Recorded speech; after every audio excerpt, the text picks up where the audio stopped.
জয় গুরুদেব। একবার এক ছেলে, তার নাম হচ্ছে পাপু, সে রোড ক্রস করতে গেছে আর সেই সময় তার অ্যাক্সিডেন্ট হয়ে গেছে। তো পুরো মাথা থেকে পা অবধি তার পুরো ব্যান্ডেড, সে হসপিটালে আছে। তার ফ্রেন্ডরা কি করেছে, তার সঙ্গে দেখা করতে গেছে, ফ্লাওয়ার্স নিয়ে গেছে আর সেলফি তুলছে, দিয়ে বলছে পাপু হাউ আর ইউ। ওই সিচুয়েশনে তাকে জিজ্ঞেস করছে পাপ্পু হাউ আর ইউ, যার মাথা থেকে পা পর্যন্ত পুরো ভেঙে গেছে।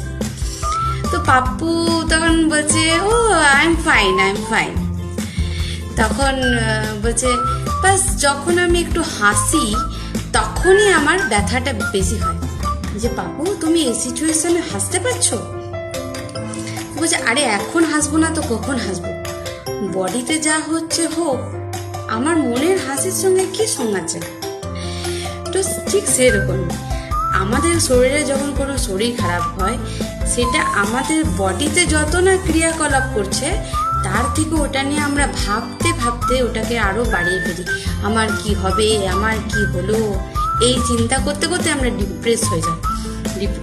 যেটা হচ্ছে সেটা তো হবে, ওটা নিয়ে অতিরিক্ত ডিপ্রেস না হওয়াই ভালো। সেটাকে কি করে কিওর করব বা এই সিচুয়েশনটা কিভাবে অ্যাকসেপ্ট করব, সেটাই হচ্ছে সব থেকে বড় ব্যাপার। জয় গুরুদেব।